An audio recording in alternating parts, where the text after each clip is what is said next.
Let's go.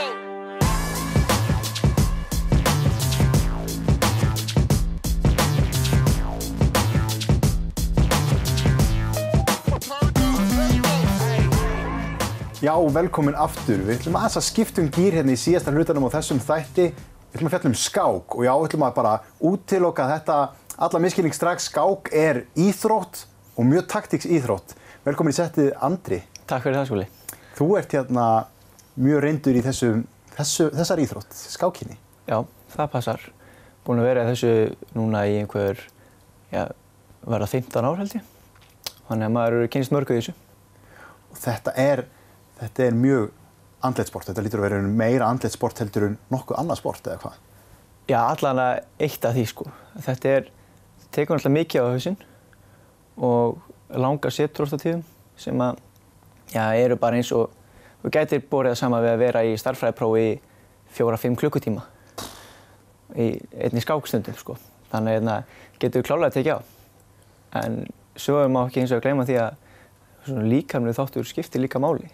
Að hafa úthaldi svona á einbeitingu. Já, algjörlega. Þegar þetta er svona margir klukkutímar, Já. Þá hlýtur úthaldið að fara að skipta miklu máli. Alveg klárlega, sko. Og er það þá aðalega andleg orka sem þú ert að leitast eftir eða er einhverju líkamleg þætti sem þú ert að æfa í skákinni? Nei, það er svo sem ekkert nema bara úthald og svona sem að er í þessum líkamlega þætti, sko. En annars til þess bara að hausinn sé frískari og þannig, sko. Man getur rétt ímyndað sér þetta alltaf að vera í stærðfræðiprófi í 4-5 klukkutíma. Þannig að við getum bara strax sagt það að þetta er meira en að segja það. Já, klárlega.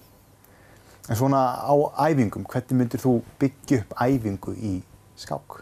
Já, það er sem sagt, skák skiptist í rauninni upp í þrennt, eða svona í grunn. Það eru byrjanir og svo eru miðtöfl og endatöfl sem að gilda semst yfir ákveðna hluta skákarinnar. Og þetta er rauninni allt sem að þarf að þjálfa í raun og veru. Það er náttúrulega það sem er langskemmtilegast eins og fyrir eiginlega bara alla skákmenn, það er að máta andstæðinginn. Og þannig að þegar maður er til dæmis með byrjendur í skák þá er það eitt af því fyrsta sem maður gerir með þau. Það er að kenna þeim að máta því að það er líka þess að þeim finnst langskemmtilegast. Það lítur að vera bara eins og með að þjálfa upp aðrar íþróttir, þú skorar mörk í fótbolta og handbolta, þannig að það hefur eitthvað svona til þess að stefna að og sigra þá. Ja, alveg klárlega. Þetta er bara eins og þú talar fótbolta og það er að skipta því niður í marga þætti til að þjálfa og það er bara akkurat eins og skákina. Við leggjum jafn mikla áherslu á alla hluti skákarinnar bara rétt eins og aðrir íþróttamenn gera, sko.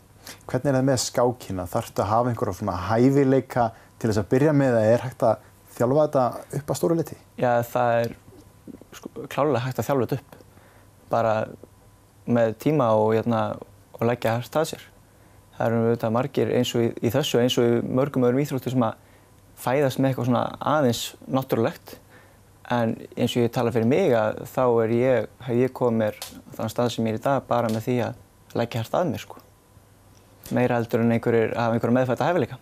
En það eru margar típur af þessu líka. Það er skák sem tekur langan tíma sem hver leikur er mjög úthugsaður. Síðan líka til eitthvað sem heitir hraðskák. Það hlýtur að vera allt öðruvísi að þjálfa það upp. Já, alveg klárlega. Það er oft þá bara með svona 3 mínútur til 5 mínútur sem að hvor hefur þá. Og þær skákir, þá þarf það náttúrulega að vera mjög snöggur að hugsa og leika.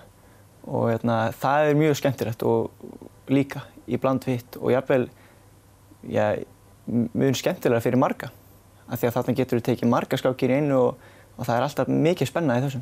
Er þetta svolítið eins og í langhlaupi og svona spretthlaupi er þetta ekki endilega sömu sem eru góðir í hraðskákinni og hinni? Nei, það er einmitt akkurat málið. Þetta helst ekki alltaf hendur. Auðvitað er það þannig að þeir sem eru sterkir í lengjaskákunum eru oft líka sterkir í hraðskákunum. En það eru margir sem eru oft finnst þægilegra að hafa smá tíma til að hugsa og ákveða sig og eru það sterkir í því, meðan aðrir eru mjög góðir í því að leika bara í núinu og standa sig mjög vel í hraðskákinni þannig. Nú ert þú hjá Skákfélagi Akureyrar og það er heldur betur stórt ár framundan hjá ykkur. Herðu, já, Skákfélagi verður sem sagt 100 ára í næsta febrúar og það er margt sem í rauninni á að gera í tilefni þess.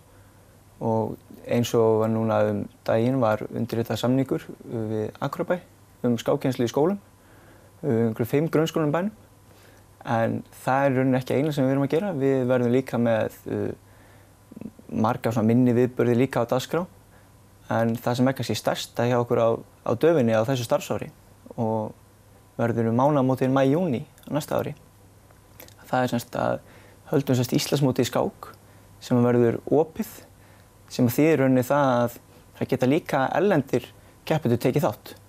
Þannig að þarna erum við að sjá fram á að fá bestu skákmenn landsins til Akureyrar að keppa, auk þess að vonandi einhverju erlendir stórmeistarar fara að taka þátt líka.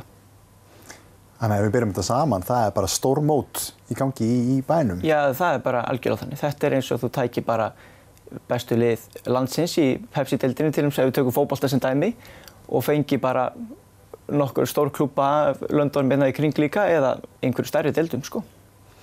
Hvernig eru tækifærin í skákin? Eru peningar, einhver atvinnumennska til þess að stefna á eða bara ferðalega út allan heim hreinlega? Já, sko, hlutur af skákin er einmitt það að þú getur ferðast út allan heim og það er í rauninni til mikils að stefna að verða stórmeistari í skák því að þá getur þú sótt sem sagt, þú farið í rauninni laun fyrir að vera stórmeistari og getur þá í rauninni helgaði meira skákinni og einmitt ferðast meira og tekið átt í fleiri mótum. Þannig. Og þessu skipt upp í ákveðin stig er það ekki hjá ykkur í skákinni? Jú, það er rauninni, þú byrjar sem sagt, þessar stórmeistari er rauninni það hæsta sem að þú getur verið og allir bestu skákmenn heimi eru stórmeistarar og við eigum Íslendingar hafa átt 14 þannig. Þannig þetta er rauninni að hæsta sem við getur en svo eru einmitt fleiri undirtitlar sem er hægt að ná sem er einmitt líka til mikils að það er mjög gott afrek að ná þeim og afrek getur semst verið kallast að vera alþjóðlegur og síðan að vera FIDE-meistari. FIDE er semst alþjóða skáksambandið og titillinn ber nafni eftir því. Þannig að þetta er svona, já, það eru, ef maður er inni í þessu þá er alltaf svona ákveðin stig sem þú getur verið að keppa að. Fara svona upp deildir þá? Já, í raun og veru þannig, já. Er eitthvað svona inntökuskilyrði inn á þessi helstu mót? Þarf maður að vinna sér inn einhver ákveðin lágmörk, ef við getum kallað það? Nei, í rauninni ekki. Og eins og bara með öll mót sem að félagið hérna er með í bænum að það er rauninni geta allir tekið þátt. Það er engin krafa á það hversu góð þú ert eða hversu mikið þú kannt. Það geta í rauninni allir tekið þátt og það er þannig með langflest mót og bara öll mót sem er á Íslandi að það í rauninni skiptir engu máli hvar þú stattur, það geta allir tekið þátt. Og skák er fyrir alla. Já, skák er fyrir alla. Þú þarft ekki að kunna neitt nema bara mannganginn, þú þarft ekki að kunna neitt ákveðið tungumál, þú getur telt við hvar sem er í heiminum. Já, það er nákvæmlega málið. Og það sem er svo frábært í skákinni líka er það að það geta allir telt og það skiptir ekki máli hversu gamall þú ert. Þeir sem eru 5-6 ára og nýbyrjar að læra mannganginn, þeir geta vel telt við einhverja sem eru 70-80 og bara tekja á. Af því að það skiptir ekki öllu máli hversu gamall þú ert og þetta er eitthvað sem þú getur gert alltaf. Þú veist, það er einmitt, hvort sem þú ert ungur eða gamall, skákin er eitthvað sem allir geta gert.